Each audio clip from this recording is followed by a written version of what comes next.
dia, irmãos. Graça e paz, amém?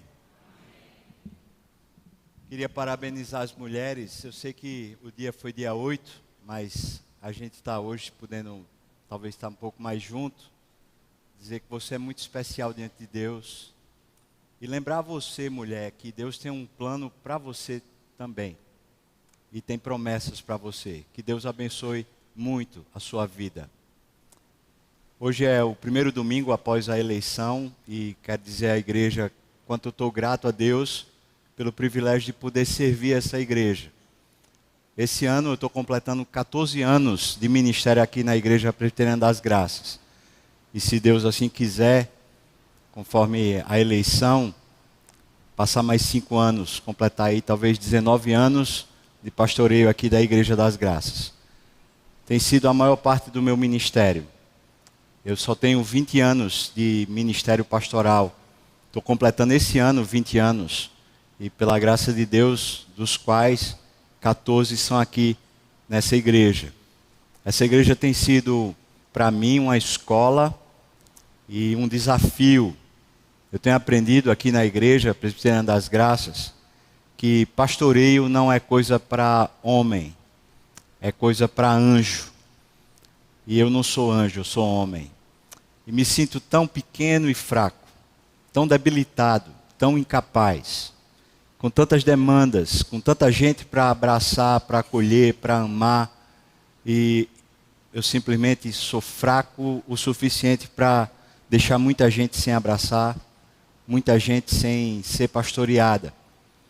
Peço a vocês que orem por esse desafio. Orem por mim, para que Deus tenha misericórdia de mim e me encontre fiel diante dEle. Eu sei que um dia, quando eu comparecer perante Ele, eu serei julgado. Não serei mais julgado para a condenação eterna, porque Cristo já fez isso por mim lá na cruz. E eu sei que o que resta para mim é entrar na glória do Senhor. Mas eu sei também que a todo pastor Deus tem dado entregue uma tarefa hercúlea, difícil, impossível. E eu sei que eu vou comparecer perante o trono da graça e vou dar satisfação ao dono da igreja a respeito de como eu me portei, de como eu me importei, de como eu agi, de como eu pensei, quais as minhas motivações, se preguei ou não preguei o evangelho, se eu agi ou não agi de forma certa. E só pensar nisso me causa um tremendo medo e uma vontade imensa de pular fora do ministério, de pular fora de ser pastor. E podem acreditar, irmãos, eu já tentei isso algumas vezes, de não ser mais pastor. Permaneço porque Deus me chamou, porque Deus quer, e porque talvez essa seja a maneira de Deus melhor me tratar. Quando falo tratar, é justamente me corrigir, me disciplinar. Ministério pastoral é um lugar sempre muito estreito, sempre muito pequeno. Não dá para a gente ser largo, espaçoso. E eu sei que se Deus me desse muita brecha, me desse muita abertura, eu seria uma pessoa muito perdida e muito desencontrada. Então Deus tem me colocado no ministério e me chamado para que eu viva nesse estreito, para que eu viva debaixo dessas rédeas curtas de Deus, a fim de que eu o conheça mais e de que eu desfrute mais da presença dEle. Eu preciso disso. E Deus sabe que eu preciso. Mesmo que muitas vezes eu não queira isso. Até queira fugir disso. Por isso, irmãos, como esse ministério é um ministério para anjos, estou falando isso baseado na linguagem de Apocalipse. Como esse ministério de cuidar dos eleitos de Deus, de abençoar os eleitos de Deus, é um ministério para anjos. Eu queria que você pedisse a Deus por mim, que intercedesse, O ano passado, esse ano, eu tenho me sentido muito assaltado por Deus, de muitas maneiras. Desculpa, por Deus não, pelo diabo. O ano passado, logo no começo do ano, eu resolvi fazer uma quarentena de jejum. E passar um tempo pedindo a Deus misericórdia. Porque eu precisava me sentir mais fraco a fim de conhecer o poder dele. E tem sido um grande desafio por causa desses assaltos sucessivos do diabo. E eu queria que você orasse por mim. Orasse pela igreja. Igreja não é propriedade nem dos membros, nem do conselho, nem do pastor, nem de seu ninguém aqui na terra. Ela foi comprada por um preço tão alto. Cristo precisou dar a sua vida a fim de que tivesse um povo reunido no nome dele. E sendo de Jesus essa igreja, nós precisamos, eu e você, membro do corpo de Cristo, eu e você, família da fé, nós precisamos muito de Jesus, para termos percepções acertadas uns dos outros. Essa semana eu estava, a pedido daqui da igreja, gravando um vídeo sobre se alguém foi chamado para o ministério pastoral, o que fazer. Eu estava com algumas informações sobre o índice de desistência do ministério pastoral, o índice de suicídio de pastores por causa da tarefa. Uma das coisas que está lá é como as expectativas que a igreja tem de um pastor e às vezes a expectativa que o pastor tem da igreja, como elas muitas vezes não se batem. Termina que o homem frágil, se não tiver debaixo de oração, ele sucumbe. Ele se sente mesmo tão impróprio, tão incapaz, que ele prefere fugir do ministério. Em alguns casos, ele prefere se matar. Não é o meu caso, graças a Deus eu não tenho pensado em me matar. Mas sim, muitas vezes, eu tenho pensado em desistir do ministério. Não o ano passado, mas pelo menos há 10 anos isso tem sido assaltado no meu coração. E não falo por nenhum outro motivo senão por essa razão. É que as expectativas, a capacidade que a gente tem de desenvolvê-las, elas são muito aquém do que é necessário. Deus tem dado a essa igreja, ao longo de anos, desde o seu nascimento, uma perspectiva de crescimento distinta das estratégias de crescimento que normalmente se tem por aí. Eu conheço vários pastores que foram pastores dessa igreja e li a história. Esse ano eu tive um módulo no curso que eu faço em São Paulo com o pastor Eber, que foi pastor dessa igreja durante 14 anos.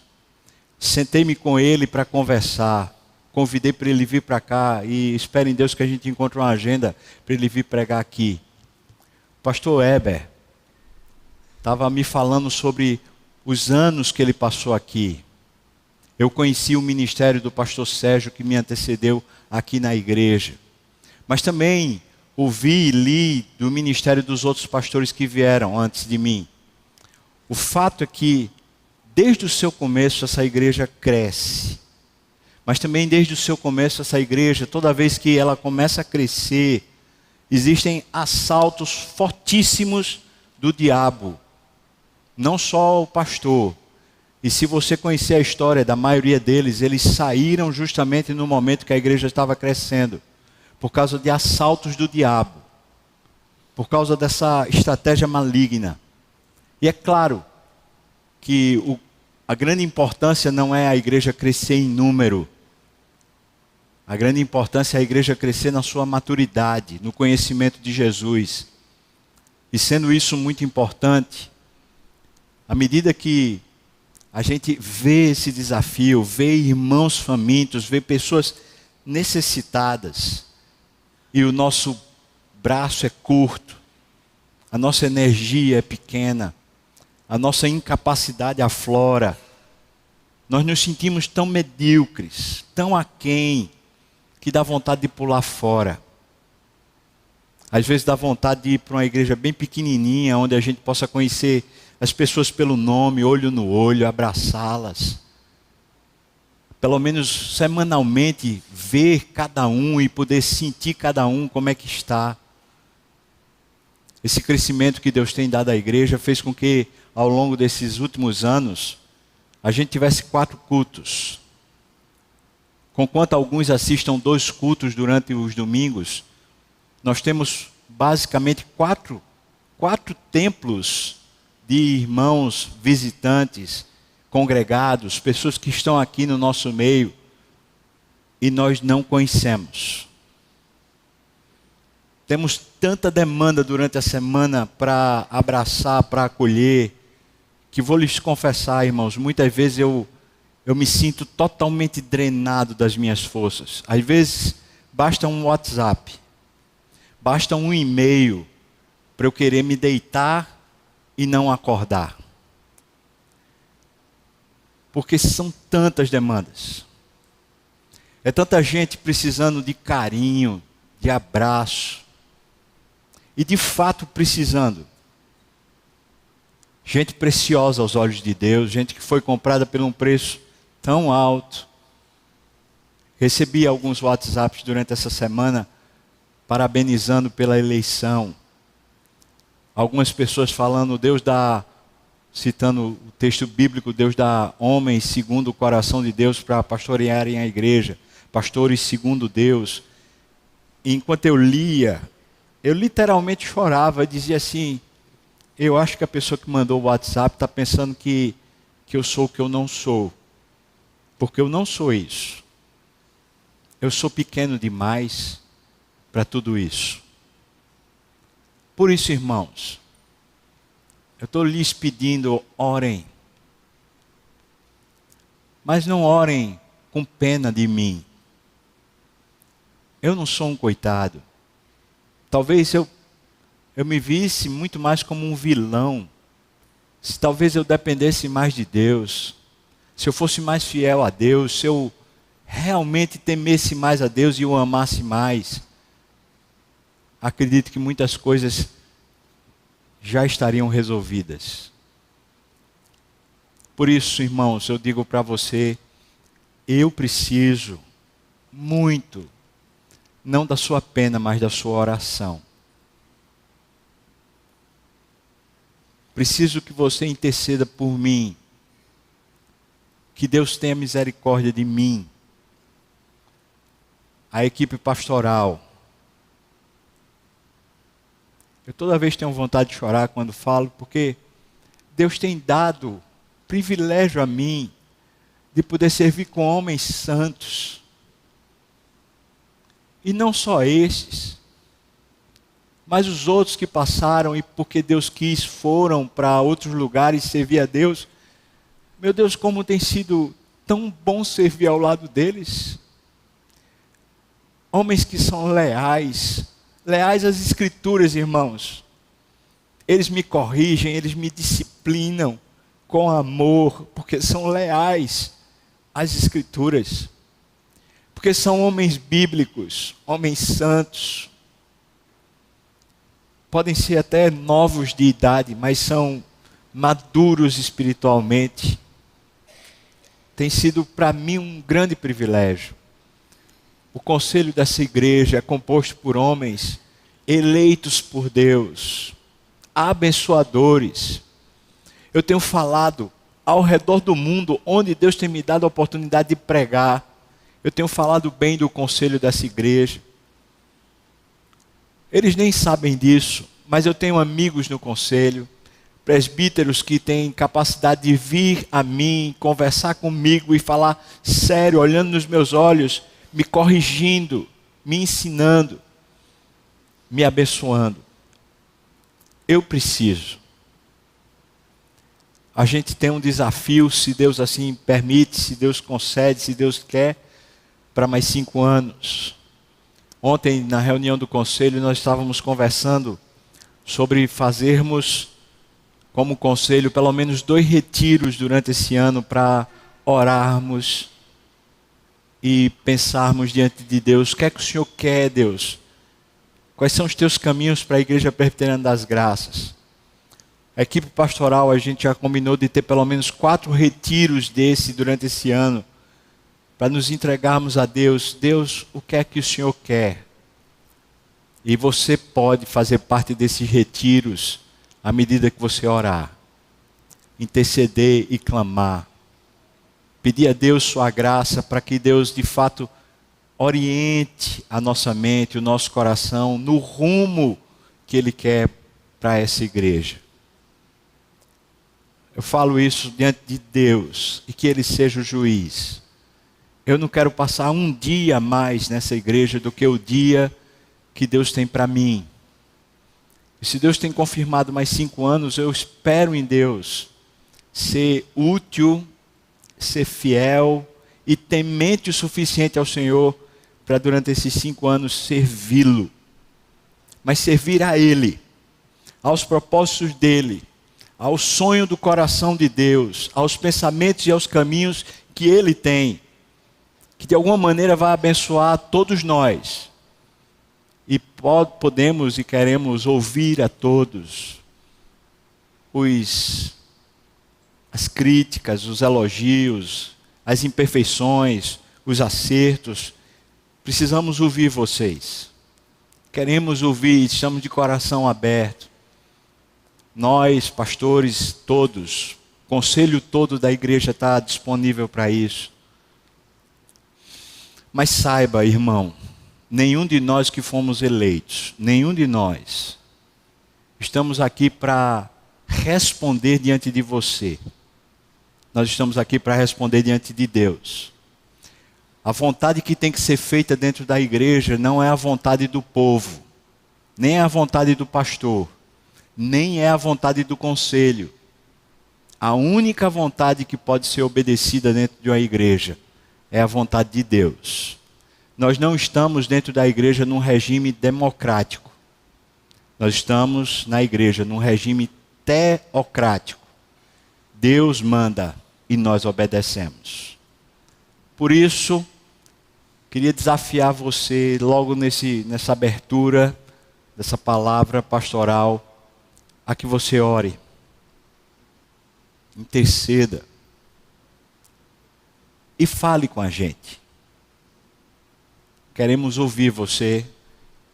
E falo de novo, inclusive as críticas, os ressentimentos, as tristezas, aquilo que por acaso feriu você. Para nós será uma bênção ouvir, chorar talvez, se arrepender, clamar a Deus que nos encaminhe na direção dEle. Mas peço, irmão, que faça isso em oração. Amém? Posso contar com você, irmão? Amém. Mulheres, queria conversar com vocês, conquanto também conversarei com os homens nessa manhã. Nós estamos, durante esse mês, falando sobre o Deus que governa através das promessas.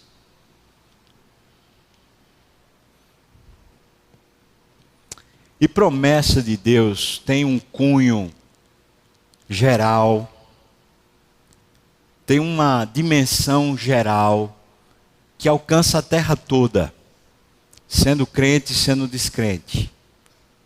Mas também tem um cunho mais messiânico, mais eclesiástico. E nessa dimensão, as promessas do Senhor alcançam só o povo de Deus. Mas de maneira mais particular. Eu creio que Deus tem um plano pré-estabelecido para cada um dos que são seus, para cada crente, para cada pessoa. E esse plano é uma promessa. Esse projeto é uma declaração do Deus vivo, dizendo como nós seremos e como viveremos. E conquanto isso afete a terra toda, e isso abençoe a igreja, isso precisa ser interpretado de forma pessoal. Em outras palavras, é o que Deus me prometeu.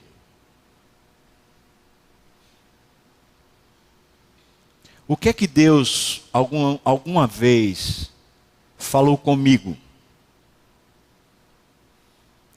O que é que Deus alguma vez lá atrás, Ele falou e depois Ele confirmou por meio da sua palavra, por meio de pregação, por meio de uma profecia? O que foi que Deus alguma vez falou de forma pessoal?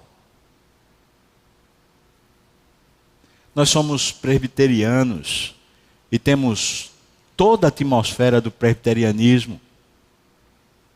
Mas nós cremos que Deus tem suas promessas. E que Deus tem esse futuro já pré-escrito, pré-determinado para cada um de nós. Abra sua Bíblia, por favor, em Gênesis, no capítulo 16.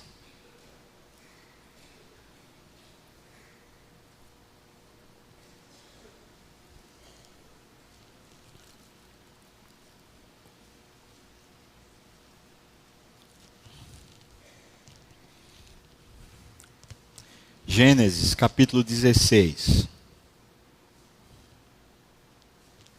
Por favor, acompanhe essa leitura. A palavra fala assim para nós. Capítulo 16 de Gênesis. Ora, Sarai, mulher de Abrão, não lhe dava filhos. Tendo, porém, uma serva egípcia por nome Agar, disse Sarai a Abrão: eis que o Senhor me tem impedido de dar luz filhos. Toma, pois, a minha serva, e assim me edificarei com filhos por meio dela. E Abrão anuiu ao conselho de Sarai. Então Sarai, mulher de Abrão, tomou a Agar, egípcia, sua serva, e deu-a por mulher a Abraão, seu marido, depois de ter ele habitado por 10 anos na terra de Canaã. Ele a possuiu, e ela concebeu. Vendo ela que havia concebido, foi sua senhora por ela desprezada. Disse Sarai a Abrão: seja sobre ti a afronta que se me faz a mim. Eu te dei a minha serva para possuíres, ela, porém, vendo que concebeu, desprezou-me. Julgue o Senhor entre mim e ti. Respondeu Abrão a Sarai: tua serva está nas tuas mãos. Procede segundo melhor te parecer. Sarai humilhou-a e ela fugiu da sua presença. Tendo-a achado um anjo do Senhor junto a uma fonte de água lá no deserto, junto à fonte no caminho de Sur, disse-lhe: Agar, serva de Sarai, de onde vens e para onde vais? Ela respondeu: eu fujo da presença de Sarai, minha senhora. Então lhe disse o anjo do Senhor: volta para a tua senhora e humilha-te sobre as suas mãos. Disse-lhe mais o anjo do Senhor: multiplicarei sobremodo a tua descendência. Veja que coisa. Multiplicarei sobremodo a tua descendência, de maneira que por numerosa não será contada. Disse-lhe ainda o anjo do Senhor: concebeste e darás à luz um filho, a quem chamarás Ismael, porque o Senhor te acudiu na tua aflição. Ele será entre os homens como um jumento selvagem. A sua mão será contra todos, e a mão de todos contra ele, e habitará fronteiro a todos os seus irmãos. Então ela invocou o nome do Senhor que lhe falava: tu és Deus que vê. Disse, pois ela: não olhei eu neste lugar para aquele que me vê? Por isso aquele poço se chama Beer-Lahai-Roi. Está entre Cádiz e Bered. Agar deu à luz um filho a Abrão, e Abraão a seu filho que lhe dera Agar, chamou-lhe Ismael. Era Abrão de 86 anos quando Agar lhe deu à luz a Ismael. Agora o capítulo 17. partir do versículo 15, diz assim: Disse também Deus a Abraão: A Sarai, tua mulher, já não lhe chamarás Sarai, porém Sara.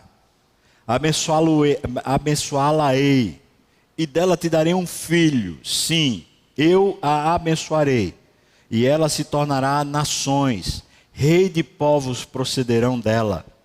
Então se prostrou Abraão, rosto em terra, e se riu, e disse consigo: a um homem de 100 anos há de nascer um filho? Dará à luz Sara com os seus 90 anos? Disse Abraão a Deus: tomara que viva Ismael diante de ti. Deus lhe respondeu: de fato, Sara, tua mulher, te dará um filho e lhe chamarás Isaque. Estabelecerei com ele a minha aliança, aliança perpétua para a sua descendência. Quanto a Ismael, eu te ouvi, abençoá-lo-ei, falo-ei fecundo e multiplicarei extraordinariamente. Gerará 12 príncipes e dele farei uma grande nação.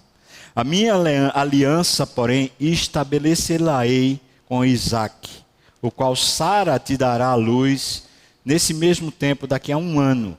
E fim dessa fala com Abraão, Deus se retirou dele, elevando-se. Amém. Vamos orar, irmãos. Ó Deus, por sua graça e misericórdia, fala conosco, Senhor. Enche o nosso coração por meio do teu Espírito, para ouvindo a tua voz, reconhecermos os nossos próprios caminhos. E quem sabe, Deus, sermos aqui alimentados e abençoados. Que seja assim para a tua glória, no nome de Jesus. Amém e amém. Você deve ter percebido a mudança de nome, Sarai para Sara. Mas uma coisa que não mudou, seja Sarai, seja Sara, era uma promessa que Deus tinha para aquela mulher. Quando eles saíram de Ur da Caldeia, eles saíram debaixo de uma promessa. Deus tinha dito para Abraão: olha, eu farei de você uma grande e numerosa nação. Essa palavra, conquanto tinha sido dada a Abraão, ela tinha respeito, dizia respeito a Sara. Mas como é difícil a gente viver com a promessa, enquanto a promessa aparentemente não se cumpre. Como é difícil viver apenas na esperança de que a promessa um dia se cumpra. Sara saiu de Ur da Caldeia e foi com Abraão por todos os caminhos que Abraão foi. Eu vou até dizer mais, até pelos descaminhos de Abraão. Ela foi. Ela sofreu nesse processo. E é claro que ela deve ter sofrido mais do que Abraão. Porque só a mulher sabe explicar o quanto ela sofre quando ela tem que se desinstalar de um lugar e ir para outro lugar. E Abraão parece que não era um cara que era muito fincado no lugar, então ele vivia mudando de um lugar para outro. Nesse processo, quando eles chegaram na terra de Canaã, Abraão não ouviu a voz de Deus de forma a obedecer. Ele sai por causa de uma seca, vai para o Egito. E quando ele está lá no Egito, a palavra diz que ele entregou Sarai, sua mulher, por esposa para Faraó. O que dá a entender, e alguns comentaristas falam, que provavelmente Sarai foi entregue mesmo a Faraó como esposa. Ou seja, talvez naquele 1 ano que eles ficaram ali, ela terminou deitando com Faraó. E eu fico pensando, é claro que isso é só imaginação minha, mas isso monta o quadro daquele relacionamento pessoal entre Sarai e Abraão.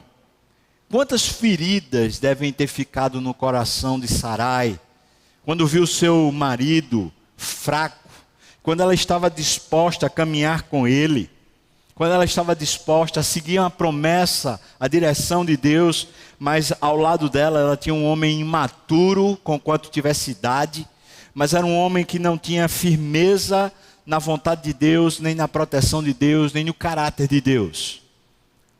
E ela foi ferida com certeza, mesmo que ela não tenha deitado com Faraó, ela foi ferida porque ela serviu de escudo humano. Em vez de Abraão protegê-la, ela foi que serviu de proteção para Abraão. Mas o texto segue e a gente vai encontrando Abraão algumas vezes perdido, desorientado. Nós encontramos ele, por exemplo, tendo uma crise no meio dos pastores junto com Ló, seu sobrinho.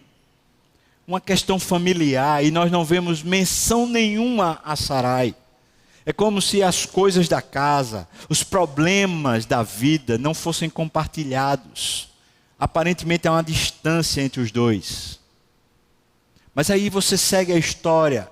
Abraão está desiludido, desanimado, talvez passando por uma leve depressão, quando de repente ele é visitado por Deus e Deus diz: Abraão, eu te fiz uma promessa, eu vou cumprir essa promessa. Olha para as estrelas do céu, conta-as.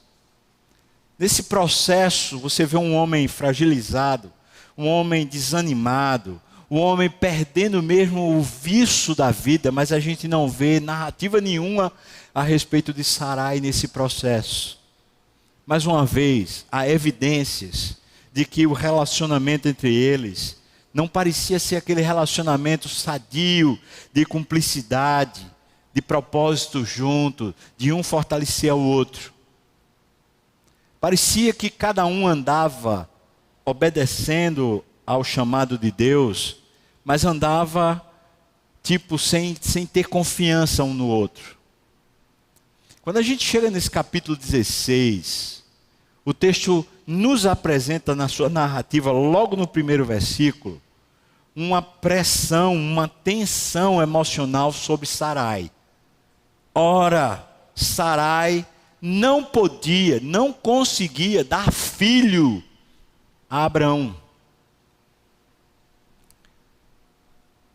O que o texto nos parece apresentar é que quem está se sentindo falida, quem está se sentindo negligente, incompatível com a promessa, é Sarai. Irmão, o que eu vou lhe falar agora, é claro, é fruto de uma especulação em cima do texto, mas é só especulação. Portanto, eu não estou dizendo que o texto diz isso. Mas esse é um quadro que a gente monta. Sarai está se sentindo dentro dessa relação com Abraão como se ela fosse um problema.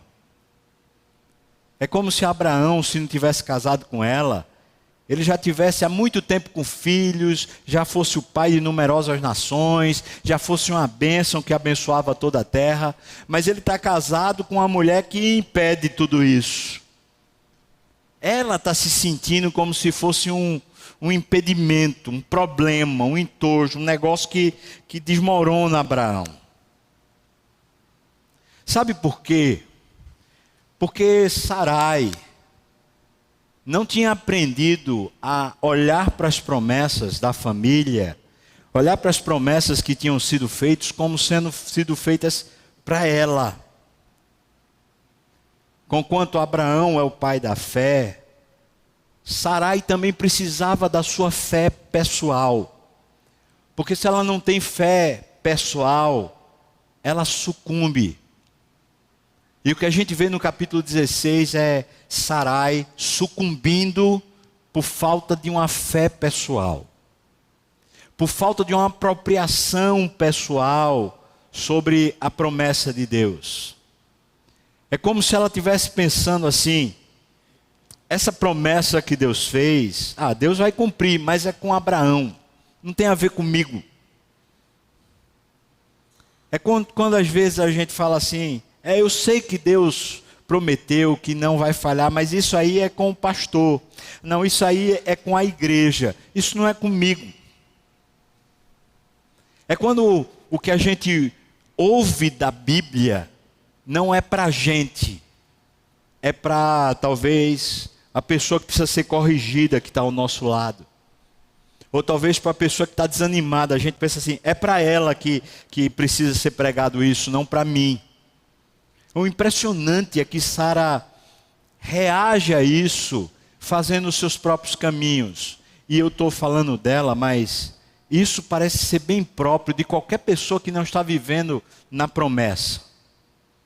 é que quando nós estamos nos sentindo pressionados por meio de uma desilusão ou de um suposto fracasso pessoal, quando a gente está achando que a gente está aquém do que, sei lá, a gente merecia ou do que a gente poderia dar, ou que a gente está pensando que a necessidade que se tem, a gente não consegue prover para aquilo lá, como eu lhe estava falando agora há pouco. É como se nesse cenário, Sarai dissesse: eu tenho a minha solução que independe da promessa de Deus.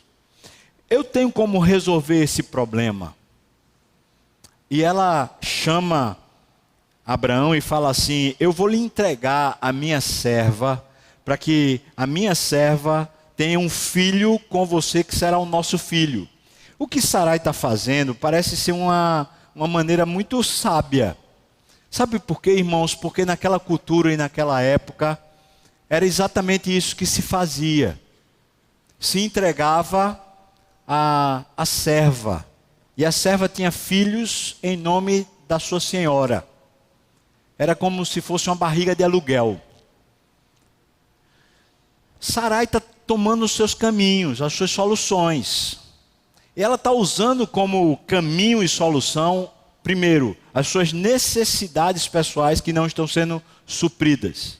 Segundo, ela está usando como caminho, como solução, as soluções que existem no mundo, não as soluções que existem em Deus. Terceiro, Sarai está usando uma mentalidade que é uma mentalidade da época, não uma mentalidade bíblica, não uma mentalidade da promessa.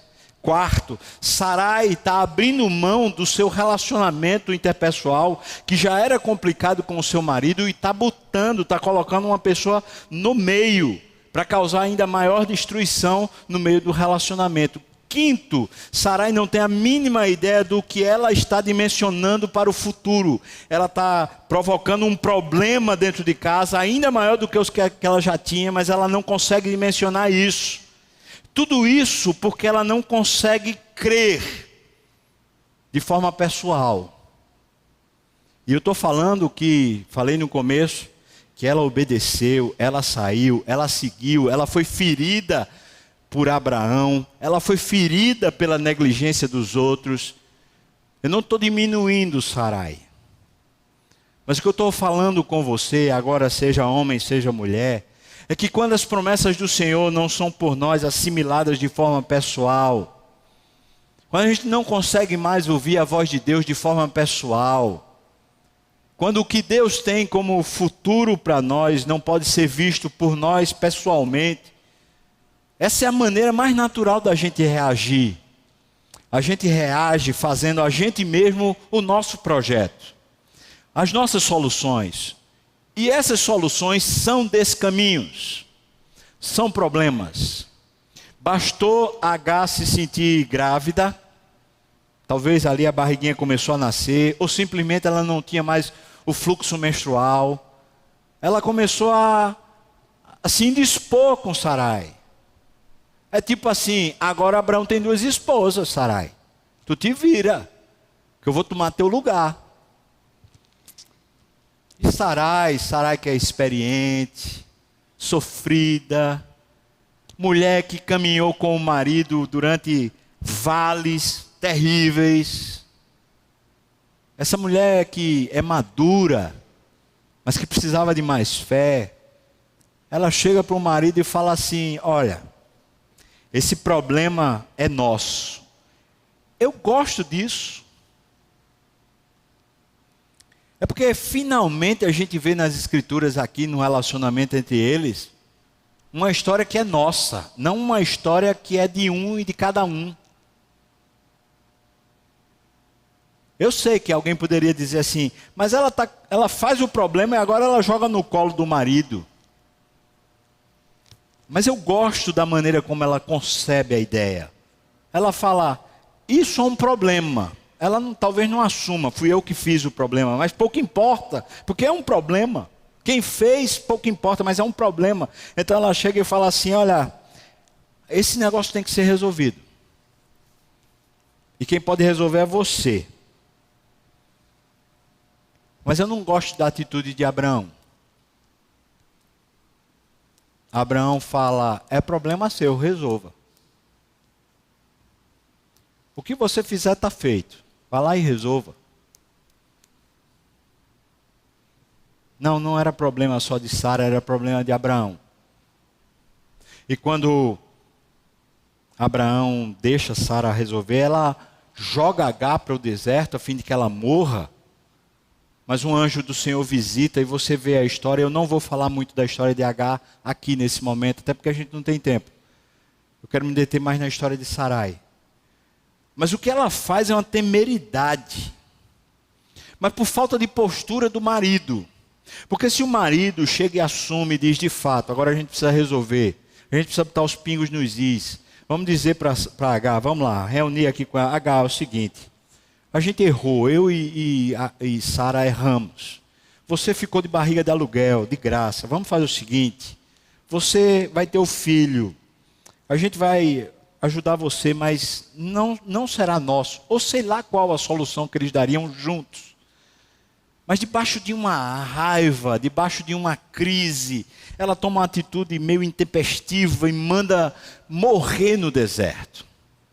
E é claro que Abraão já está ligado emocionalmente com aquele filho. É claro. É por isso que ele não quer tomar parte. Mas o anjo do Senhor vai lá e protege, e vê, e abençoa. Mas diz para Agar, volta para tua senhora e humilha-te perante ela. Mais uma vez eu quero colocar essa postura do anjo falando com Agar em relação a Sara. Porque o ponto que eu quero falar é de Sara. A promessa era com Sara.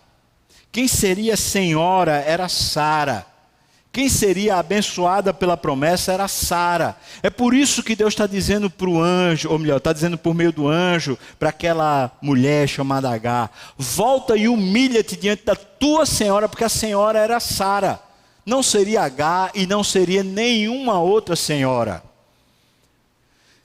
Irmãos, esse é o ponto que eu estou falando nessa manhã. Se eu e você não conseguimos mais ouvir Deus falando ao nosso coração de forma pessoal, certamente nós vamos começar a fazer os nossos caminhos, as nossas soluções, as nossas maneirices. E essas coisas que vamos fazer, elas na verdade são armadilhas que nós montamos para nós sucumbirmos lá na frente. Toma cuidado com isso. O texto diz no capítulo 17, que quando Deus estava falando com Abraão, face a face, ele falou, você vai ter um filho com Sarai, que não se chama mais Sarai, mas se chama Sara a partir de hoje. E nessa hora, Abraão ri e fala assim, eu vou ter 100 anos, minha mulher vai ter 90, esse negócio está... Ela não tem mais nem fluxo menstrual. E o anjo adverte Abraão, fala assim, a coisa que é difícil demais para Deus, para com isso. Ela vai ter o filho. Perceba que o anjo aparece para Abraão, para que Sara tivesse uma convicção pessoal a respeito da promessa. Era ela que fazia parte. Sabe, hoje a gente ouve falar de empoderamento feminino. A gente ouve falar de feminismo. E está na moda que se pense a respeito disso como se fosse uma espécie de salto, de engrandecimento da mulher, dela ocupar posições e tal. Eu não tenho como entrar no mérito disso. Não dá tempo. E com certeza o que eu falar aqui pode ser muito mal interpretado, por isso é muito melhor conversar pessoalmente. Mas eu preciso dizer que existe um tipo de empoderamento, existe um tipo de ação divina em relação à mulher, que a gente vê lá na história de Abraão e Sara.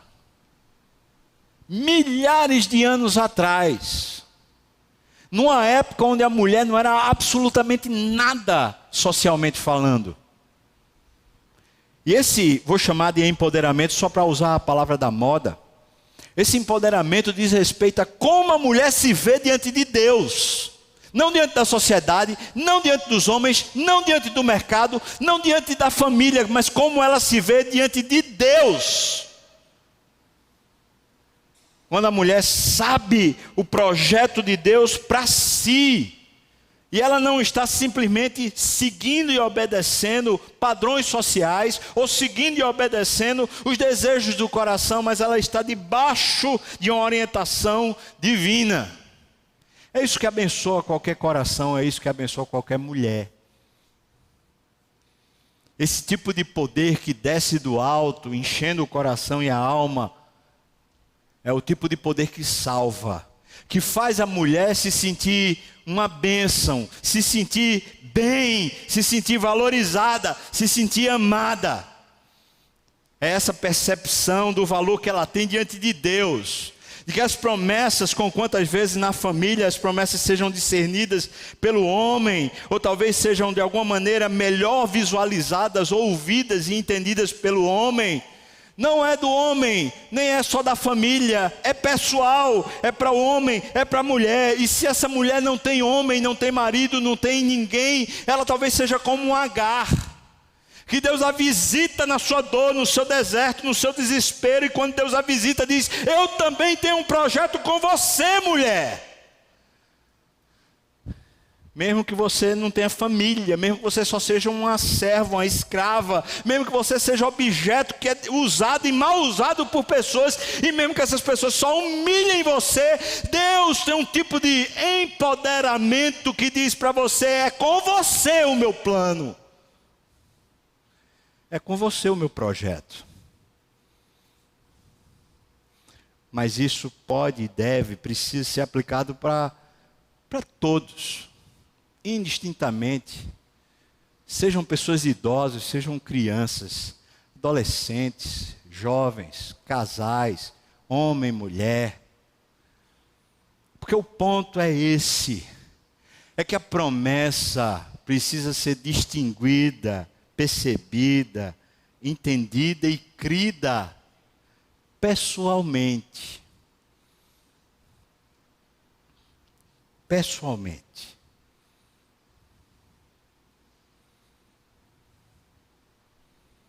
O que é que Deus, por acaso, tem dito para você? Ou Ele não tem falado?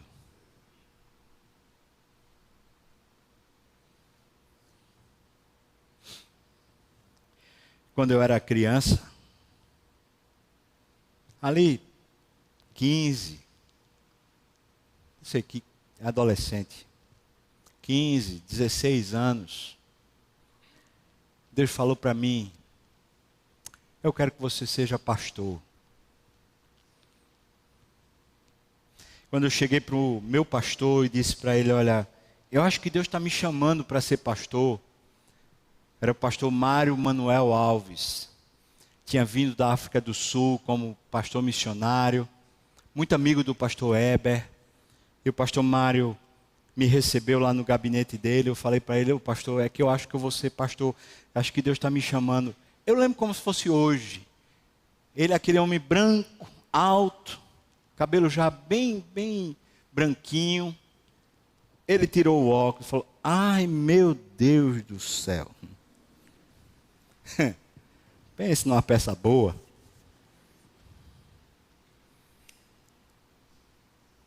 Ele falou assim: "Filho, que bênção."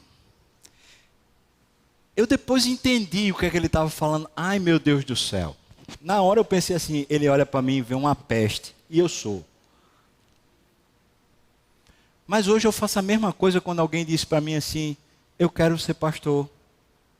Eu posso nem conhecer a pessoa, mas dá vontade de tirar o óculos e falar: ai, meu Deus do céu.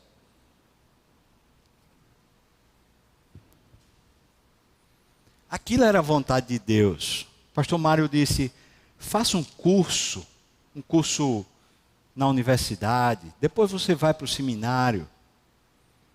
Me mandou para o Instituto Bíblico, me mandou fazer provas da minha vocação, e assim foi o processo, e não preciso entrar nos pormenores. Mas irmão, Aquela coisa que Deus falou lá atrás, que continua sendo falada hoje. Mesmo eu sendo tão fraco quanto eu falei no começo que eu sou. Mas eu poderia usar uma outra série de revelações e promessas e palavras pessoais que foram dadas por Deus na minha infância. Coisas de cunho muito pessoal. Trabalho de Deus lá na alma, que vai ao longo dos anos sendo aperfeiçoado e vai fortalecendo. Você sendo de Deus, eu ouso dizer que Deus falou com você. E falou de forma pessoal. Você tem um valor para Deus, conquanto seja pecador e Deus saiba o quão pecador você é, mas você tem um valor para Deus inigualável. E quando alguém diz assim, você é insubstituível, isso, claro, existe um sentido de que é substituível, porque Deus pode substituir a gente por qualquer outra pessoa que Ele queira. Mas entenda, esse valor pessoal diz respeito a essa promessa, essa palavra de Deus pessoal, que é só na sua vida, que é só através de você que vai acontecer na história da humanidade. Um valor pessoal, claro, atribuído por Deus. Estamos chamando de empoderamento, mas essa palavra é ruim. A palavra melhor seria esse valor mesmo que Deus dá a você, porque Ele olha para você e conquanto lhe veja pecador e lhe veja uma pessoa como Sara, que duvida, que faz suas próprias artimanhas, que é muitas vezes sofrida, cheia de decepções, cheia de crises, cheia de problemas, cheia de incredulidade, Ele olha para você e diz assim, é com você, com mais ninguém. Vamos orar, irmãos. E vamos orar pedindo a Deus, para quem sabe, Ele aquecer o nosso coração, nos lembrando, ou talvez falando para nós, sobre suas promessas. As promessas pessoais. Aquelas que anunciam para nós um caminho de vida. Um caminho eterno de vida. Que nunca vai faltar, nunca vai falhar. Vamos orar. Ó Deus, Tu és o nosso Deus forte. O grande e poderoso El Shaddai. O todo-poderoso, dono Adonai, dono da minha vida. Ó Senhor, ajuda-nos a termos um coração mais sensível, mais crédulo, mais confiante a respeito do que Tu queres para nós. Das palavras que Tu disseste para nós desde o começo, como disseste para Jeremias, como disseste para Isaías, como disseste para Paulo, como disseste para Pedro, como tens dito para cada um dos Teus servos ao longo dos anos que Tu tens chamado, não só para o ministério pastoral, mas para ser marido, para ser esposa, para ser servo, para ser trabalhador, para ser obreiro, para ser o que for. Ó Deus, que o Senhor consolide essa palavra e aqueça nessa manhã o nosso coração para ouvir de novo a Tua voz e para sinceramente sentir, apreciar e voltar a dizer a Ti, Senhor Deus, faz de mim o que Tu quiseres. Mesmo que a gente esteja rindo, Senhor Deus, como Abraão fez. Mesmo que a nossa incapacidade de crer seja tão grande, ó, pedimos ao Senhor que nos faça de novo crer, que nos faça de novo nos levantarmos e de novo caminharmos. E com força e autoridade, caminharmos de glória em glória, no poder do Espírito, para a glória do Teu nome, Senhor Deus. Levanta-nos, Senhor. Levanta-nos como o Senhor visitou Agar e deu direção. Levanta-nos como o Senhor fez com Sara quando lhe mudou o nome, disse: é com você e mais ninguém. Levanta-nos como o Senhor fez com Abraão, que tão temeroso, às vezes ficou simplesmente dentro de uma tenda sem conseguir mais olhar para a vida, mas o Senhor trouxe ele para fora e disse: olha para as estrelas, porque se você puder contar, é assim que será as tuas gerações. Faz-nos crer de novo, Deus, que a história está nas tuas mãos, e que a nossa história é uma história bem escrita, bem valorizada, bem amada pelo Deus que fez tudo. Senhor, nos faz crer, e isso eu te peço, no nome de Jesus. Amém e amém.